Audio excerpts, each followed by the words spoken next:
નમસ્કાર વિદ્યાર્થી મિત્રો, ઓક્સફર્ડ સ્કૂલ ઓફ સાયન્સ શાળા પરિવારમાં આપનું સ્વાગત છે. મિત્રો, આજના ટૉપિકમાં આપણે ધક્કો અને દબાણ જોવાનું છે. ધક્કો કોને કહેશું, દબાણ કોને કહેશું?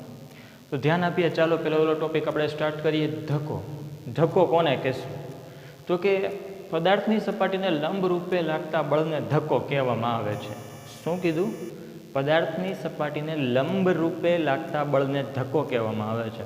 જો આને હું તમને સમજાવું તો આ રીતના સમજાવી શકું. ધારી લો કે આ પદાર્થની સપાટી છે, આ બોર્ડ છે એ પદાર્થની સપાટી છે, અને હું અહીંથી એક બળ લગાડું છું, બરાબર? આ રીતના બળ લગાડું છું બોર્ડ માથે. ઓકે, તો આ પદાર્થની સપાટીને મેં મારા હાથ વડે લંબ રૂપે એક બળ લગાડ્યું છે. તો મારા વડે જે બળ લાગે છે એ બોર્ડ ઉપર હકીકતે ધક્કો લાગ્યો એમ કહેવાય. બરાબર? સમજાઈ ગયું? તો આ એક સ્પષ્ટ સરસ મજાનું એક્ઝામ્પલ છે. તો વ્યાખ્યા ફરી વખત આપણે જોઈએ એટલે આપણને ખ્યાલ આવે. શું કહે છે કે પદાર્થની સપાટીને લંબ રૂપે લાગતા બળને ધક્કો કહેવામાં આવે છે. બરાબર? ત્યારબાદ મિત્રો આપણે વાત કરીએ, ધક્કો એક પ્રકારનું બળ જ છે. ધક્કો એક પ્રકારનું બળ છે. શું કામ? તો મેં તમને અહીંયા એક્ઝામ્પલ આપ્યું. બોર્ડની સપાટી ઉપર મેં જ્યારે બળ લગાડ્યું તો એ સપાટીને લંબ રૂપે બળ લાગતું હતું ત્યારે મેં એને ધક્કો કીધું હતું. એટલે કે ધક્કો છે ને એ એક પ્રકારનું બળ જ છે. એટલે કે જ્યારે પણ ધક્કા શબ્દનો ઉપયોગ થાય ત્યારે આપણે બળ શબ્દનો પણ ઉપયોગ કરી શકીએ. બરાબર? હવે તેનો એસઆઈ એકમ બળનો એસઆઈ એકમ જ છે.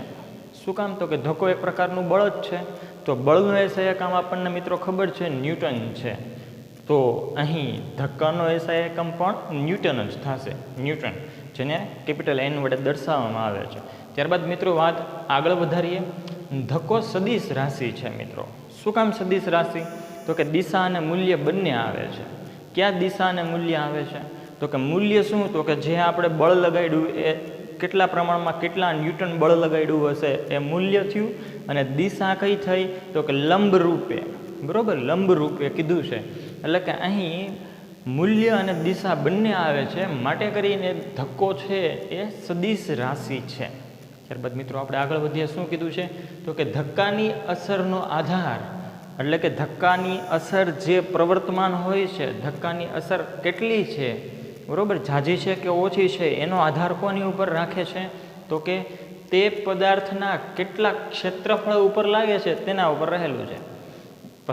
પદાર્થ ઉપર જ્યારે ધક્કો લાગતો હોય એ ઓછા ક્ષેત્રફળ ઉપર લાગે છે કે વધારે ક્ષેત્રફળ ઉપર લાગે છે, એની ઉપર ધક્કાનો આધાર રહેલો છે. જો ઓછા ક્ષેત્રફળ ઉપર ધક્કો લાગતો હોય તો ધક્કાની અસર વધારે હશે. બરાબર? ફોર એક્ઝામ્પલ તરીકે આ ચોક છે, બરાબર, હું ચોકને આમ કરીને આમ ધક્કો મારું, બરાબર, તો આ ક્ષેત્રફળ ઓછું થઈ ગયું, જેના કારણે ધક્કાની અસર વધારે હશે. બરાબર? એટલે કે આ પદાર્થ છે એ ખસી જશે. પરંતુ આની જગ્યાએ ખૂબ જ મોટું ક્ષેત્રફળ છે, આ બોર્ડ છે, બરાબર, એ બોર્ડ ઉપર જ્યારે હું ધક્કો મારું છું ત્યારે ધક્કાની અસર ઓછી છે. એટલે કે ધક્કાની અસરનો આધાર પદાર્થની સપાટીના ક્ષેત્રફળ ઉપર રહેલો છે, આપણે એમ કહી શકીએ. અને આ જ વસ્તુને આપણે સમજવું હોય તો ઉદાહરણ સાથે સમજી શકીએ. બરાબર? મિત્રો, અહીંયા પહેલું આપણે નોટિસ બોર્ડનું એક્ઝામ્પલ લેશું. આપણે સ્કૂલમાં નોટિસ બોર્ડ વાંચતા જ હોઈએ છીએ. એમાં નોટિસના કાગળિયા લગાડેલા હોય છે. અને નોટિસના કાગળિયા આપણને ખબર છે કે એક પિન ક્લિપ વડે લગાડેલા હોય છે. બરાબર? માથાવાળી પિન ક્લિપ હોય છે, 100 પ્રકારનું, એના વડે લગાડેલા હોય છે. તો આપણને ખબર છે મિત્રો, પિન ક્લિપ આવે છે. હવે એ પિન ક્લિપ વડે જ્યારે નોટિસ બોર્ડમાં આપણે નોટિસ લગાડવી હોય ત્યારે શું કરીએ છીએ? તો કે એ પિન ક્લિપનો માથાનો જે જાડો ભાગ છે ને એની ઉપર આપણે હાથ વડે બળ લગાડીએ છીએ, એટલે કે ધક્કો લગાડીએ છીએ. બરાબર? ત્યારે શું થાય છે? એ ધક્કાની અસર પિન ક્લિપના છેડે એક નાનો એવો પોઈન્ટ હોય છે, અણીદાર, એની ઉપર ધક્કો લાગે છે. એટલે કે ઓછા ક્ષેત્રફળ ઉપર એ ધક્કો લાગે છે.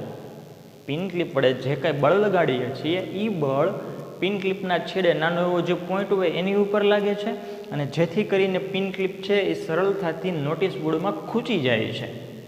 અને નોટિસ બોર્ડમાં જે કાગળ લગાડવો હોય એ કાગળ લગાડી શકીએ છીએ, સરળતાથી લાગી જાય છે. એટલે કે ઓછા બળ વડે આપણે ઝાઝું કાર્ય કરી શકીએ છીએ. શું કામ? તો કે જે પદાર્થ ઉપર આપણે બળ લગાડ્યું છે, કોની ઉપર? પિન ક્લિપ વડે. અને એ પિન ક્લિપ વડે આપણે જ્યારે એની ઉપર ધક્કો મારીએ છીએ અથવા બળ લગાડીએ છીએ ત્યારે એ બધું જ બળ કેન્દ્રિત ક્યાં થાય છે? તો કે પિન ક્લિપના છેડે જે નાનો એવો પોઈન્ટ હોય ને એ પોઈન્ટ ઉપર કેન્દ્રિત થાય છે. એટલે કે ઓછા ક્ષેત્રફળ ઉપર એ ધક્કાની વધુ અસર જોવા મળે છે. આવું જ એક એક્ઝામ્પલ મિત્રો બીજું જોઈએ આપણે કે જ્યારે કોઈ વ્યક્તિ ઢીલી રેતી ઉપર ઊભો હોય. મિત્રો આપણે પણ ઘણી વખત સમુદ્રની સપાટીએ ગયા છીએ, બરાબર. હવે ત્યાં જે રેતી હોય છે એ રેતી આમ તો ઢીલી હોય છે, બરાબર. આપણે એની માથે ઊભા હોય ત્યારે આપણે એવું અનુભવ્યું હોય છે કે જ્યારે આપણે ઊભા હોય ત્યારે આપણા પગ થોડાક રેતીમાં ખૂંચી જતા હોય છે. અહીં પણ આ ધક્કાનું બેસ્ટ એક્ઝામ્પલ આપણને જોવા મળે છે કે જ્યારે આપણે રેતીની સપાટી ઉપર ઊભા હોય ત્યારે આપણા શરીરનું જે વજન છે એ શરીરનું વજન એ આપણા પગના તળિયા ઉપર લાગતું હોય છે. એટલે કે ઓછા ક્ષેત્રફળ ઉપર એ બળ લાગતું હોય છે. આપણા પગ વડે પગનો જે નાનો તળિયાનો ભાગ છે એના વડે રેતી ઉપર બળ લાગતું હોય છે. એ બળ કયું? તો કે આપણા શરીરનું વજન છે એ જ. તો ત્યારે આપણે જોઈએ છીએ કે આપણા પગના તળિયા રેતીમાં ખૂંચી જતા હોય છે. પરંતુ મિત્રો હવે જ્યારે આપણે ઊભા નથી અને ઊભા રહેવાની જગ્યાએ આપણે રેતીમાંથી જ્યારે સૂઈ જાય છીએ ત્યારે આપણે એવું જોઈએ છીએ કે આપણે ઊભા હતા ત્યારે પગ જેટલા આપણા રેતીમાં ખૂંચતા હતા એની જગ્યાએ જ્યારે સૂતા હોઈએ ત્યારે એ રેતીમાં આપણે એટલા ખૂંચશું નહીં. શું કામ? તો કે આપણે શરીરનું વજન જેટલું હતું, વજન તો એટલું જ રહેવાનું છે, પણ રેતીમાં આવનાર રેતી સાથે સંપર્કમાં આવનાર સપાટીનું ક્ષેત્રફળ વધી ગયું. ઊભા હતા ત્યારે રેતીના સંપર્કમાં આવનાર સપાટી કેટલી હતી? તો કે પગના તળિયા જેટલી. એટલે આપણે ખૂંચી જતા હતા. એટલે આપણે ઊભા હતા ત્યારે શરીરનું જે કંઈ વજન છે એના વડે લાગતું જે બળ અથવા ધક્કો કહીએ એ ઓછા ક્ષેત્રફળ ઉપર લાગતો હતો. જ્યારે સૂતા હોઈએ ત્યારે રેતી સાથે સંપર્કમાં આવનાર સપાટીનું ક્ષેત્રફળ આપણા શરીરનું વધી જશે, જેના કારણે રેતીની અંદર આપણે એટલા બધા ખૂંચશું નહીં. એટલે કે સપાટી સાથે સંપર્કમાં આવનાર જે પદાર્થ છે એનું ક્ષેત્રફળ ઓછું હોય તો ધક્કાની અસર વધારે માલુમ પડે છે, અને સપાટીનું ક્ષેત્રફળ વધારે હોય ધક્કાની અસર આપણને ઓછી માલુમ પડે છે. તો ધક્કા વિશે આપણે એટલું જોઈ ગયા મિત્રો. ત્યારબાદ આપણે દબાણ વિશે વાત કરવાની છે. તો દબાણમાં આગળ આપણે જોઈએ દબાણ કોને કહેવું, બરાબર. મિત્રો દબાણ છે ને ચોક્કસ સપાટીને આધારે હોય છે. દબાણ કોઈ ચોક્કસ સપાટી ઉપર લાગતું હોય છે, બરાબર. તો એ જે દબાણ લાગે છે એ પહેલાં આપણે એ સમજીએ કે દબાણ કોને કહેવું. તો કે દબાણની વ્યાખ્યામાં આપણને અહીંયા આ રીતના કીધેલી છે કે પદાર્થની સપાટી પર એકમ ક્ષેત્રફળ દીઠ સપાટીને લંબ રૂપે પદાર્થની સપાટી પર એકમ ક્ષેત્રફળ દીઠ સપાટીને લંબ રૂપે લાગતા બળ અથવા એને ધક્કો પણ આપણે કહી શકીએ. આપણે જોઈ ગયા કે બળ એક પ્રકારનો ધક્કો જ છે. તો કે પદાર્થની સપાટી પર એકમ ક્ષેત્રફળ દીઠ સપાટીને લંબ રૂપે લાગતા બળને સપાટી પર લાગતું દબાણ કહે છે, બરાબર. તો સપાટી પર એકમ ક્ષેત્રફળ દીઠ લંબ રૂપે લાગતા બળને અથવા ધક્કાને સપાટીનું પર લાગતું દબાણ કહેવામાં આવે છે. તો દબાણની વ્યાખ્યા જે જોઈ ગયા એ વ્યાખ્યા અનુસાર દબાણ કોને કીધું મિત્રો? તો કે એકમ ક્ષેત્રફળ દીઠ લાગતા બળને, બરાબર. તો ક્ષેત્રફળ નીચે આવશે. ક્ષેત્રફળને એ વડે દર્શાવવામાં આવે છે. શું કામ? તો કે ક્ષેત્રફળને ઇંગ્લિશમાં આપણે એરિયા કહીએ છીએ, બરાબર. અને અંશમાં ધક્કો આવશે, બરાબર. જે ધક્કો છે એ ધક્કો આવશે. ધક્કાને આપણે બળ પણ કહીએ છીએ, અથવા એટલે આપણે અહીંયા એમ લખ્યું છે અંશમાં ધક્કો અથવા બળ કોઈ પણ શબ્દનો પ્રયોગ કરીએ જેને એફ વડે દર્શાવવામાં આવે છે, ફોર્સ, બરાબર. અને દબાણને પી વડે દર્શાવવામાં આવે છે. શું કામ પી? તો કે પ્રેશર એટલે કે દબાણ. એટલે P is equal to F upon A એવું સૂત્ર બને. તો અહીંયા આપણે લખી શકીએ કે P is equal to F upon A, બરાબર. આ રીતનું આપણને એક સૂત્ર મળે છે. ત્યારબાદ મિત્રો આપણે જોઈએ દબાણ અદિશ રાશિ છે, બરાબર. આ યાદ રાખવાનું, દબાણ અદિશ રાશિ છે. હવે દબાણનો આપણે જો એસઆઈ એકમ જોવો હોય મિત્રો તો આપણી પાસે જે સૂત્ર છે સૂત્ર ઉપરથી જ એસઆઈ એકમ મળી જાય. જો જે સૂત્રમાં અંશમાં શું છે? તો કે અંશમાં બળ છે. બળનો એસઆઈ એકમ મિત્રો શું છે? તો કે ન્યૂટન, બરાબર, અને છેદમાં શું છે? ક્ષેત્રફળ છે. ક્ષેત્રફળ એટલે શું થયું મિત્રો? લંબાઈ ગુણ્યા પહોળાઈ. લંબાઈ મીટરમાં માપવામાં આવે છે, પહોળાઈ પણ મીટરમાં માપવામાં આવે છે, એટલે કે લંબાઈ ગુણ્યા પહોળાઈ એટલે કે મીટર ગુણ્યા મીટર એટલે કે મીટરનો સ્ક્વેર. તો અંશમાં શું આવ્યું? અંશમાં ન્યૂટન આવ્યું, છેદમાં મીટરનો સ્ક્વેર એટલે કે ન્યૂટનના છેદમાં મીટરનો સ્ક્વેર. આને દર્શાવવું હોય તો સૂત્રાત્મક રીતે ન્યૂટનને એન વડે દર્શાવી શકાય, મીટર સ્ક્વેરને મીટર સ્ક્વેર આ રીતના લખી શકાય. આમ લખવું હોય તોય ચાલે અંશ છેદમાં, ઓર આપણે એકમાં જ લખવું હોય તો પણ ચાલે, ન્યૂટન મીટર સ્ક્વેર ઇન્વર્સ. બરાબર, કેમ કે આ મીટર અંશમાં જાય એટલે સ્ક્વેર ઇન્વર્સ થઈ જાય. તો મિત્રો આપણે એસઆઈ એકમ જોયો. ત્યારબાદ મિત્રો આ જે દબાણ છે, દબાણ વિશેની માહિતી ફ્રેન્ચ વૈજ્ઞાનિક બ્લેઝ પાસ્કલ નામના વૈજ્ઞાનિકે આપી હતી. દબાણ વિશેની માહિતી ફ્રેન્ચના એક વૈજ્ઞાનિક હતા અને એ વૈજ્ઞાનિકનું નામ બ્લેઝ પાસ્કલ હતું. તો એ બ્લેઝ પાસ્કલના માનમાં દબાણનો એકમ ઇંગ્લિશમાં પાસ્કલ આખો લખવો હોય તો પાસ્કલ લખાય, અને ટૂંકો લખવો હોય તો સંજ્ઞા સ્વરૂપે કેપિટલ પી અને સ્મોલ એ એના વડે દર્શાવવામાં આવે છે. બરાબર, હવે આપણે સંબંધ જોઈએ કે 1 પાસ્કલ બરાબર 1 ન્યૂટન મીટર સ્ક્વેર ઇન્વર્સ. બરાબર, એ રીતના લખી શકાય. આ રહ્યું જો ન્યૂટન મીટર સ્ક્વેર ઇન્વર્સ. બરાબર, એ રીતના પણ આપણે દર્શાવી શકાય, અથવા ન્યૂટન મીટર સ્ક્વેર ઇન્વર્સ બરાબર 1 પાસ્કલ એમ પણ કહી શકીએ. તો આ સંબંધ એક ખાસ જોવાનો કે 1 પાસ્કલ બરાબર 1 ન્યૂટન મીટર સ્ક્વેર ઇન્વર્સ જેટલું થાય. તો મિત્રો અહીંયા જે ધક્કો અને દબાણ વિશેની આપણે માહિતી સમજ્યા છીએ એના આધારે એક સરસ મજાનું સ્વાધ્યાયનું ઉદાહરણ છે. એ ઉદાહરણ અત્યારે આપણે જોવાનું છે. તો તમે ટેક્સ્ટ બુકમાં કાઢો જઈ આપણું ઉદાહરણ નંબર 10.6. બરાબર, તો ચાલો જઈ ટેક્સ્ટ બુક્સમાં ઉદાહરણ નંબર 10.6 જોવો જઈ શું કહે છે આપણને. ત્યાં સુધીમાં હું બોર્ડ સાફ કરી નાખું. રકમ વાંચો. સરસ મજાનું ઉદાહરણ છે.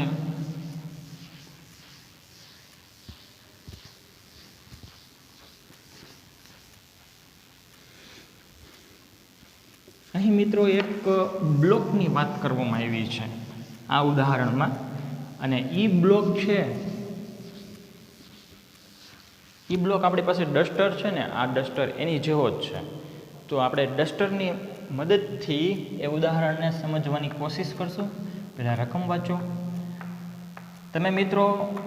ઉદાહરણ નંબર 10.6 જે આપણે અત્યારે ગણવાના છીએ એમાં જોશો તો ઈ બ્લોક તમને આકૃતિ સ્વરૂપે દર્શાવ્યો છે. એકમાં ઊભો છે, પેલી આકૃતિમાં બ્લોક ઊભો છે અને બીજી આકૃતિમાં બ્લોક આડો છે. તો એ બંને પરિસ્થિતિ આપણે અહીંયા બોર્ડમાંથી દોરવાની છે.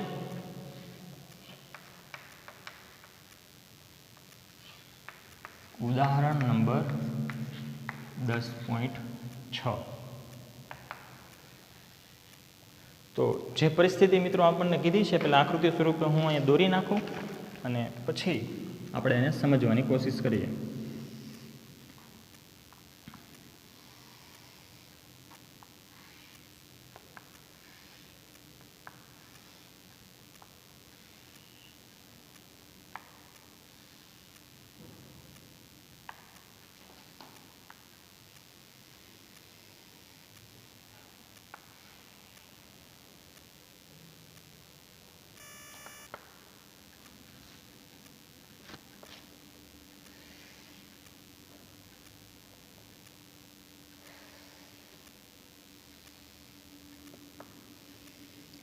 આ બ્લોક ઊભો હોય ત્યારની આકૃતિ છે અને હું અત્યારે જે દોરું છું એ બ્લોક આડો હોય ત્યારની આકૃતિ છે.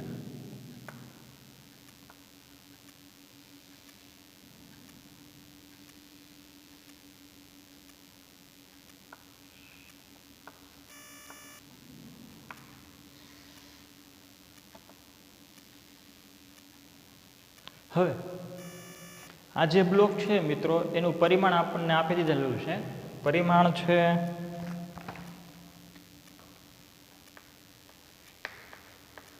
40 સેમી ગુણ્યા 20 સેમી ગુણ્યા 10 સેમી.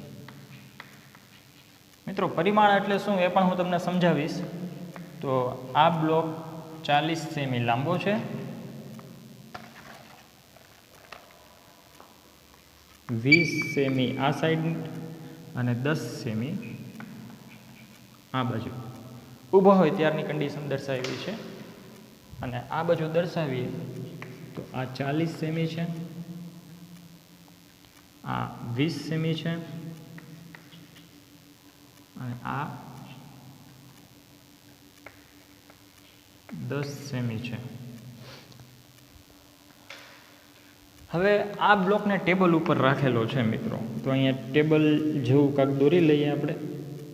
બરાબર, આ ટેબલ છે. બરાબર, ટેબલ સાથે સંપર્કમાં આવનાર સપાટી આ છે.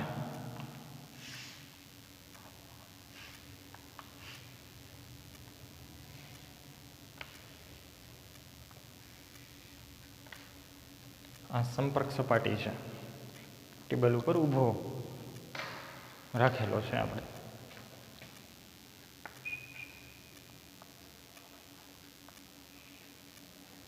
ઓકે, તો હવે આપણી પાસે આટલી આકૃતિ છે, એની મદદથી આપણે આગળ વધીએ અને બાકી હું તમને ડસ્ટર ની મદદથી સમજાવવાની કોશિશ કરું કે આપણને રકમમાં શું કીધું છે અને શું માંગ્યું છે. તો ચાલો રકમમાં ધ્યાન આપણે આપીએ. જોજી રકમ, ઉદાહરણ નંબર 10.6. લાકડાનો એક બ્લોક ટેબલ પર રાખેલો છે.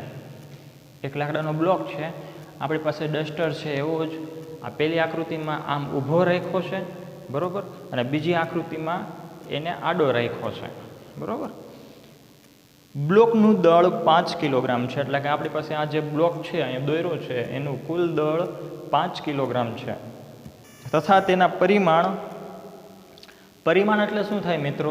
તો કે પદાર્થ હોય, પદાર્થની સપાટી લંબાઈ ગુણ્યા પહોળાઈ ગુણ્યા ઊંચાઈ. લંબાઈ, પહોળાઈ અને ઊંચાઈ એ પદાર્થના પરિમાણ થયા કહેવાય. તો અહીં આપણી પાસે જે બ્લોક છે એનું પરિમાણ તો કે લંબાઈ એની 40 સેમી છે, પહોળાઈ 20 સેમી છે, ઊંચાઈ 10 સેમી છે, એમ કહીએ તો ચાલે. એટલે બરાબર, આપણને જે બ્લોક આપ્યો છે એના પરિમાણ આપણને માલુમ પડી ગયા. 40 સેમી, 20 સેમી, 10 સેમી છે. બરાબર, જ્યારે હવે આપણને પૂછ્યું છે, આપણે જે માગ્યું છે ને શું મેળવવાનું છે ને એ પૂછ્યું છે એ અને બી સ્વરૂપે. એટલે કે જ્યારે આ બ્લોક ટેબલની સપાટી સાથે કયા ક્ષેત્રફળમાં એ ટચ થાય છે એ કીધું છે આપણને. એટલે કે એમાં કીધું છે કે જ્યારે 20 સેમી ગુણ્યા 10 સેમી વાળો ભાગ ટેબલની સપાટી સાથે ટચ થયેલો હોય. એનો અર્થ શું થયો? તો કે બ્લોક જ્યારે ઊભો રાખ્યો હોય આ રીતના, ત્યારે આ નીચેનો ભાગ નીચેની સપાટી છે ટેબલ સાથે ટચ થયેલી હોય, તો આ 20 સેમી અને આ 10 સેમી, બરાબર, એ બેનો ગુણાકાર કરી નાખો એટલે ક્ષેત્રફળ થઈ ગયું. નીચેનું ક્ષેત્રફળ જે છે એ ટેબલ સાથે સંપર્કમાં છે. એટલે કે આ 20 સેમી વાળું અને આ 10 સેમી વાળું એ જ્યારે ટેબલની સપાટી પર સંપર્કમાં હોય ત્યારે ટેબલ ઉપર કેટલું દબાણ લાગે છે એ મેળવવાનું છે. એટલે કે જ્યારે બ્લોક ઊભો હોય ત્યારે ટેબલ ઉપર જે દબાણ લાગે છે એ દબાણ મેળવવાનું છે, જે પહેલી પરિસ્થિતિમાં આકૃતિ દર્શાવી છે. અને બીમાં શું કીધું છે કે જ્યારે 40 સેમી ગુણ્યા 20 સેમી વાળો સપાટીનો ભાગ ટેબલ સાથે સંપર્કમાં હોય, એટલે શું થયું કે આ બ્લોક આડો છે, તો ટેબલ સાથે સંપર્કમાં આવેલો સપાટીનું ક્ષેત્રફળ કયું? તો આ આખું થયું. આ આખું એટલે શું થયા? આ લંબાઈ ગુણ્યા આ પહોળાઈ. લંબાઈ આ રહી ગુણ્યા આ પહોળાઈ. લંબાઈ ગુણ્યા પહોળાઈ કરો એટલે આખું ક્ષેત્રફળ મળી જાય તમને. તો આ ક્ષેત્રફળ અત્યારે ટચમાં છે, તો એ કયું ક્ષેત્રફળ થયું? તો કે આ 40 સેમી ગુણ્યા 20 સેમી. બરાબર, એ જ્યારે સપાટી સાથે સંપર્કમાં હોય ત્યારે ટેબલ ઉપર લાગતું દબાણ કેટલું છે એ મેળવવાનું છે. એટલે કે બ્લોક ઊભો હોય ત્યારે, આડો હોય ત્યારે, બે પરિસ્થિતિમાં ટેબલ ઉપર કેટલું દબાણ લાગે છે ને એ મેળવવાનું છે. બરાબર, તો આપણે રકમમાં આગળ વાંચીએ. એમાં કીધું છે કે 20 સેમી ગુણ્યા 10 સેમી તથા બીમાં કીધું છે 40 સેમી ગુણ્યા 20 સેમી ક્ષેત્રફળ ધરાવતી સપાટીઓ ટેબલના સંપર્કમાં હોય ત્યારે લાકડાના બ્લોક દ્વારા ટેબલની સપાટી પર લાગતા દબાણની ગણતરી કરો. તો મિત્રો અહીં મેં તમને કીધું એ પ્રમાણે લાકડાના બ્લોક વડે ટેબલની સપાટી ઉપર જે દબાણ લાગે છે એ મેળવવાનું છે. તો અહીં જે સૌ પ્રથમ આપણને આપી દીધેલું છે એ લખી નાખીએ. શું આપ્યું છે? સૌ પ્રથમ આ જે લાકડાનો બ્લોક છે એનું દળ 5 કિલોગ્રામ છે. તો બ્લોકનું દળ M બરાબર 5 kg આપણને આપી દીધેલું છે. ત્યારબાદ બ્લોકનું પરિમાણ બરાબર 40 સેમી ગુણ્યા 20 સેમી ગુણ્યા 10 સેમી આપણને આપી દીધેલું છે. બરાબર. હવે લાકડાના બ્લોક વડે લાકડાનો બ્લોકનું વજન ટેબલની સપાટી પર બળ લગાડે છે. આ લાકડાનો જે બ્લોક છે એ ટેબલની સપાટી ઉપર બળ લગાડે છે. તો એ બળ કેટલું લગાડતું હશે એ મેળવવાનું છે. આપણે લખીએ લાકડાના બ્લોક વડે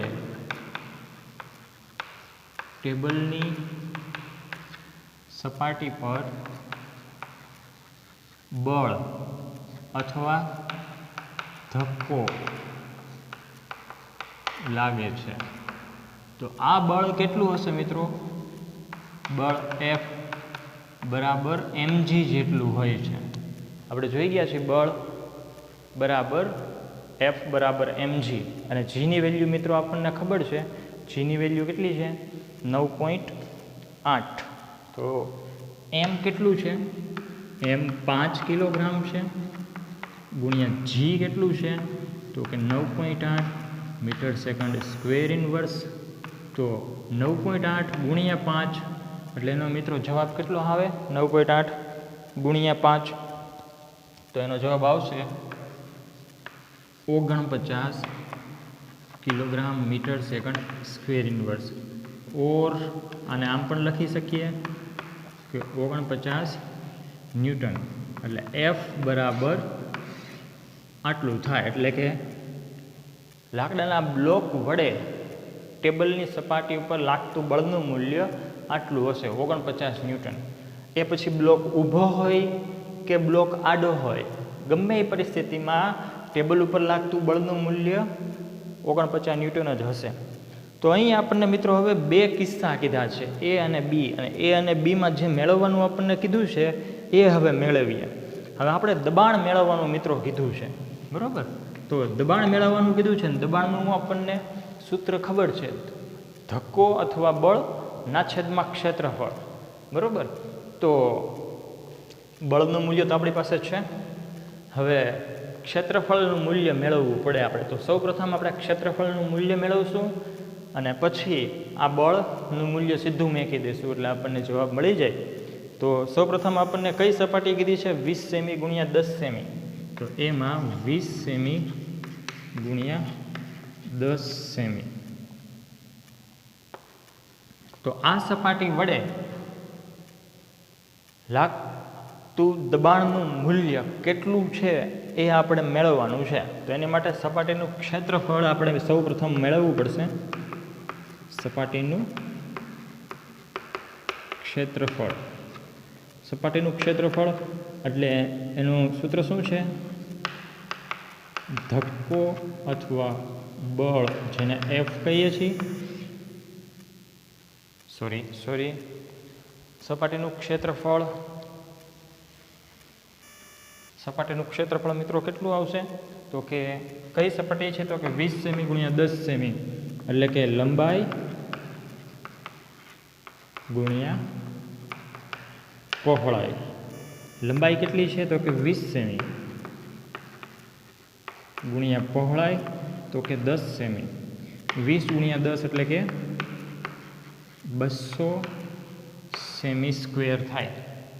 હવે મિત્રો 200 સેમી સ્ક્વેર છે એને આપણે મીટરમાં કન્વર્ટ કરવું હોય તો આ રીતના કરી શકીએ. 200 ના છેદમાં 10,000 મીટર સ્ક્વેર. સેમી હોત તો છેદમાં 100 આવત, બરાબર, પણ સેમી સ્ક્વેર છે એટલે 100 ગુણ્યા 100, બરાબર, એટલે કે 10,000 મીટર સ્ક્વેર. અંશમાંથી 2 જશે, છેદમાંથી 2 જશે, એટલે 2ના છેદમાં 100 એટલે 0.02 મીટર સ્ક્વેર થયું. શું? સપાટીનું ક્ષેત્રફળ, એટલે કે એરિયા એ બરાબર આપણને 0.002 મળ્યું. હવે આપણે દબાણ મેળવવાનું છે મિત્રો. તો દબાણનું જે સૂત્ર છે, દબાણ બરાબર ધક્કાના છેદમાં ક્ષેત્રફળ, એપ્લાય કરીએ.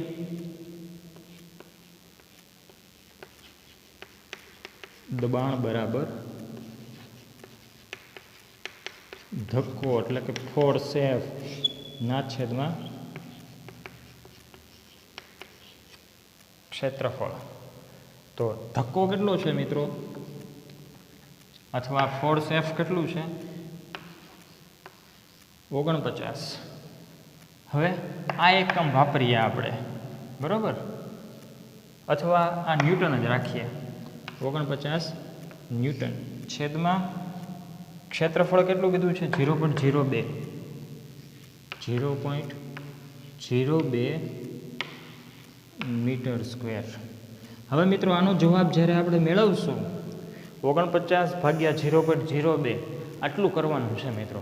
તો 49 ભાગ્યા 0.02 કરશું ને એટલે 2450 જવાબ આવશે. 2450. એકમ અંશમાં ન્યૂટન છેદમાં મીટર સ્ક્વેર એટલે કે ન્યૂટન મીટર સ્ક્વેર ઇન્વર્સ. તો ટેબલની સપાટી પર લાગતું દબાણનું મૂલ્ય 2450 ન્યૂટન મીટર સ્ક્વેર ઇન્વર્સ છે. એટલે કે દબાણનું મૂલ્ય આપણને આટલું મળ્યું જ્યારે બ્લોક ઊભો હોય ત્યારે, બરાબર. હવે બ્લોક જ્યારે આડો હોય ત્યારે જોવાનું છે. એટલે કે હવે કઈ સપાટી કીધી છે આપણને? તો કે 40 સેમી ગુણ્યા 20 સેમી. તો કે 40 સેમી ગુણ્યા 20 સેમી સપાટી પર 40 સેમી ગુણ્યા 20 સેમી સપાટી વડે ટેબલ પર લાગતું દબાણ એનું મૂલ્ય આપણે મેળવવાનું છે, બરાબર. તો ક્ષેત્રફળ આપણે મેળવી લઈએ. સપાટીનું ક્ષેત્રફળ, સપાટીનું ક્ષેત્રફળ એટલે શું થાય? તો કે લંબાઈ ગુણ્યા પહોળાઈ. લંબાઈ એટલે શું થયું? 40 સેમી ગુણ્યા પહોળાઈ એટલે 20 સેમી. તો 40 ગુણ્યા 20 800 સેમી સ્ક્વેર મળે. હવે સેમી સ્ક્વેરમાંથી મીટર સ્ક્વેર કરવું હોય તો ભાગ્યા 10,000 કરવા પડે ત્યારે મીટર સ્ક્વેર થાય. અંશમાંથી 2 છેદમાંથી 2 0 જાય, 8ના છેદમાં 100 એટલે 0.08 મીટર સ્ક્વેર થાય. એટલે એરિયા એ બરાબર 0.08 મીટર સ્ક્વેર થયું. હવે આપણે મેળવવાનું છે દબાણ. તો દબાણનું સૂત્ર વાપરીએ આપણે. દબાણ બરાબર ધક્કો, જેને એફ વડે દર્શાવવામાં આવે છે, છેદમાં ક્ષેત્રફળ. તો ધક્કો કેટલો હતો? તો કે ધક્કાનું મૂલ્ય એફ બરાબર 49 ન્યૂટન. 49 ન્યૂટન છેદમાં ક્ષેત્રફળ તો કે 0.08 મીટર સ્ક્વેર. મિત્રો 49ના છેદમાં 0.08 કરવાનું છે આપણે. તો જ્યારે આ મૂલ્ય મેળવશું જવાબ આપણને 612.5 મળશે. અંશમાં ન્યૂટન છેદમાં મીટર સ્ક્વેર એટલે આને આ રીતના દર્શાવી શકાય, બરાબર. તો મિત્રો અહીં આપણે કહી શકીએ કે જવાબ સ્વરૂપે આપણે લખવું છે. તો જવાબ સ્વરૂપે આપણે શું લખી શકીએ? આમ કરીને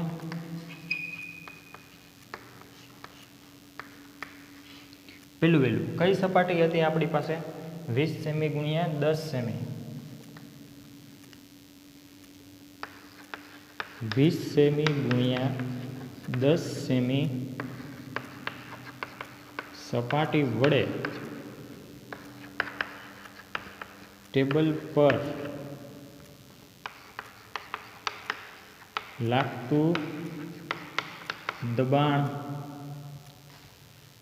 કેટલું? 2450 ન્યૂટન મીટર સ્ક્વેર ઇન્વર્સ હશે. અને બીજામાં આપણે શું લખી શકીએ મિત્રો કે કઈ સપાટી હતી? 40 સેમી ગુણ્યા 20 સેમી, 40 સેમી ગુણ્યા 20 સેમી સપાટી વડે ટેબલ પર લાગતું દબાણ કેટલું છે? 612.5 ન્યૂટન મીટર સ્ક્વેર ઇન્વર્સ હશે.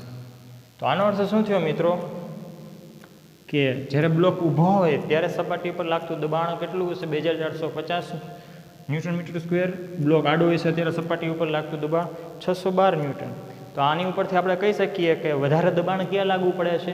તો કે બ્લોક ઊભો હોય ત્યારે, બરાબર.